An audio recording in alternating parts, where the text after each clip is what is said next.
What is evil? The relevance and importance of this question has never been more timely. So what is evil? Evil is a scary topic. The best way to deal with scary things is to understand them. If we can explain evil with clear and simple words, if we know how it functions, then this understanding will help us to recognize it, no matter how it hides. I'm making this video as a follow-up to what I wrote on Substack in order to incorporate some of the feedback I received and structure my thoughts better. We get the first knowledge from what we were told, from stories and tales, from myths and legends. Later on in life, we get to match this knowledge with our own experience. Stories introduce us to the monster, the embodiment of evil. The description speaks of something easily identifiable, horrifying and grotesque. We get to know that the main qualities of the monster are malevolent intentions and lack of empathy. Monsters are driven by harmful or malicious intentions. They seek to harm humans, destroy civilization, spread chaos and terror. Monsters lack empathy and compassion, complete disregard for their victims. They may also take pleasure in causing suffering or be indifferent to the pain they inflict. With one word, evil is an action being done through the monster for destruction of life. These actions themselves are committed, set in motion by a living thing too. Some kind of a distorted living thing or things wants or needs to end other life. What is the cause for this decision, or the drive, or the trigger to commit these actions? Where does evil start? Where does it end? The most accurate and generic description will be: evil is a mode of interaction between life forms. This is the most simple way of describing evil, and it should be self-evident to anyone. It needs more than one life form to happen. So this is clearly a matter of living things, and it concerns life. It is in the functionality of life itself where we might find an answer to break down the interaction. So the first note is: evil is a mode of interaction between life forms. To understand life, we should look initially at everything, all the everything that is out there. We can divide it on a simple criteria: length of existence. Some not things, and they exist forever. And the rest are the things, the ones with some expiry date. Life is the thing in the middle. All the actions of life must start from the not thingy.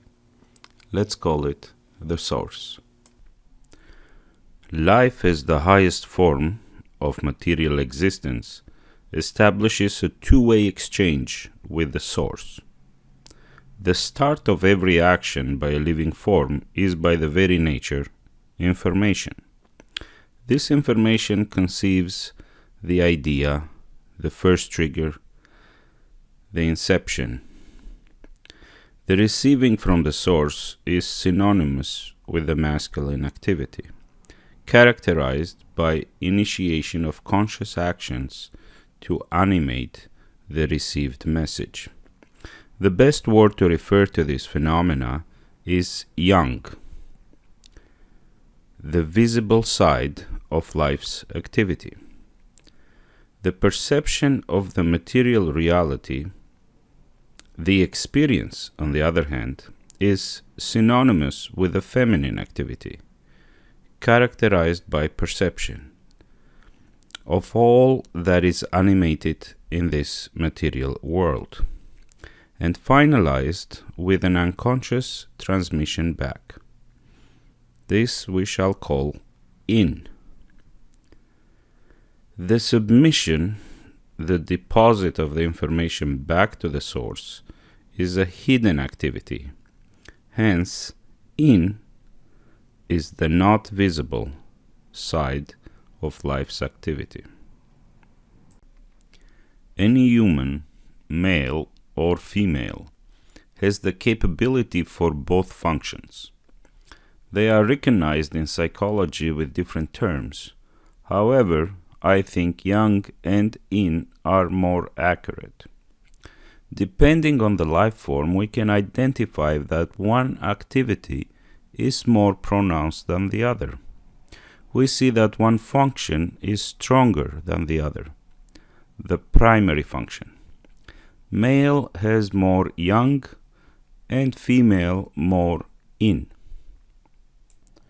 While yang is self-evident because of the activity being visible, yin is more difficult to understand, and we need some more proof that it actually exists, that I'm not making it up. The first proof comes from science. It's called the observer effect. We do know that at the root of material reality, we need this observer effect to get the initial matter.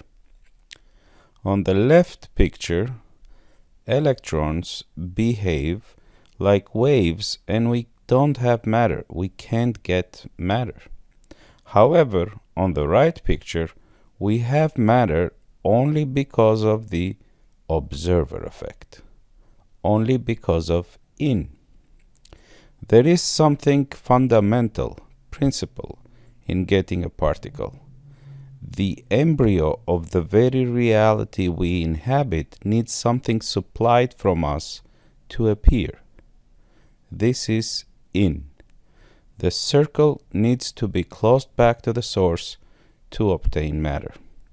Yin is needed in order to secure material existence.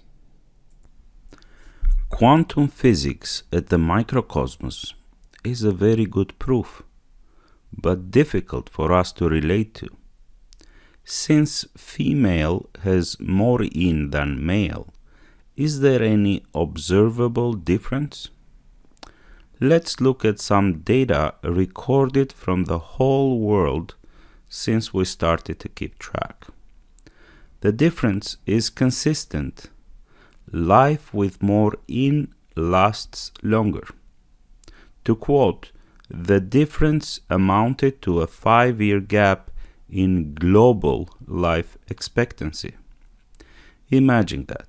The quantum physics clearly agrees with the female life expectancy. The quantum physics might be into something. Let's check further. What is the difference when more yang is available? I can't find a selection for the whole world, and the time window is shorter, but again we have a clear statement from our world in data. With more yang, one can materialize more. To quote, all over the world, men tend to earn more than women. Can we get a better example to observe this yang-yin effect? We could look at some data comparisons on married men versus single men. We learned that married men live 2.2 years longer and get $50,000 more a year. These are data from United States. When the consistency is observed, as it happens through different time periods and so many samples, this cannot be incidental or coincidental or circumstantial. While it is not direct evidence, it is nevertheless evidence that something is happening and cannot be discarded. My suggestion is that is in making the difference. In is real, is the reason a material reality exists. but in a more practical aspect is the something needed in order to get rich and live longer. In this search, though, we are not looking how to get rich and live longer. We can do that later. We are looking to find what is evil. So at this point, I'd like to make a note that in life, in is the most precious commodity. I would like to add one more person to our initial diagram and check the interactions. If one person has some difficulty decoding the initial communication, then the wrong inception will bring a wrong message, and the wrong message will be followed by wrong actions. This action will materialize into the world, and they will materialize an error into our world. The presence of this error will be seen from others and will present a difficult experience for everyone else. Due to ignorance, the first error was made. If we are unable to identify the error and continue to manifest that in the world, the experience will present a choice. Either we accept we made a mistake, or we insist in our version. We verify ourselves. We made the choice to become a source, and by becoming a source, we diminished the connection with the real source. When we become a source, now the others being connected to the real source will not provide approval on the unconscious level to our deeds. If we insist on being a source to others, we must stop their normal actions, as they will not align with our manifestation, and we need to secure therein for ourselves. Now we must make another choice, as their actions will bring destruction to our wrongful manifestation. We might use a hack known as forcing others through reality to receive to further the illegal existence of our manifestation. We became a fake source and seeks to sever the connection with the source to others for the extraction of their This is not sustainable. It becomes a mess. The tragedy is that now we expanded the error trying to extract I would like to illustrate this situation with two quotes. The words from a monk, Saint Paisi. Demonization. Do you know what demonization is? Not being able to get along with the world. And also the words from modern psychology, Carl Jung. Everything that irritates us about others can lead us to an understanding of ourselves. The first quote introduces the word demon. Demon, in difference from the monster, is an entity of the psyche. It resides in a non-thingy place and needs to act through a host. At the inception stage, to bring a message to light, we need to literally fight with the darkness. I would like to summarize the findings with this short list. 1. Evil is a mode of interaction between life forms. And 2. Is the most precious resource we can acquire to build our life. As a clue, we found that there is a strong dissatisfaction with the world, inherent but new within us, and is followed by a need to extract from others. This dissatisfaction attempts to diminish or even cut the connection with the source, and we need from others to sustain our error. Conclusion based on our findings would be that evil as a mode of interaction between life forms is the unagreed extraction of from others. Unagreed as forcible or through some sort of trickery. we identify the mechanism that should point us to the right direction. At the very root of reality, we need to accept our responsibility as co-creators.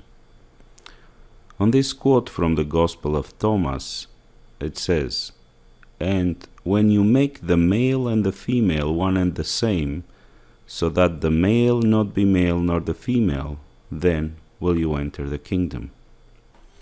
Because of our broad definition, there could be a perspective that all is evil. From the simple personal interactions, like chit-chat and the likes we need, to all the social structure created because they depend on some form of transfer of in, like compliance, approval, obedience. We need in from others to further our own way of the world, our manifestations of the matter. But there are two modes of interaction between life forms. One is love and the other is evil. We have an initial conclusion, but to fully finalize the identification of evil, we need to find out what is love.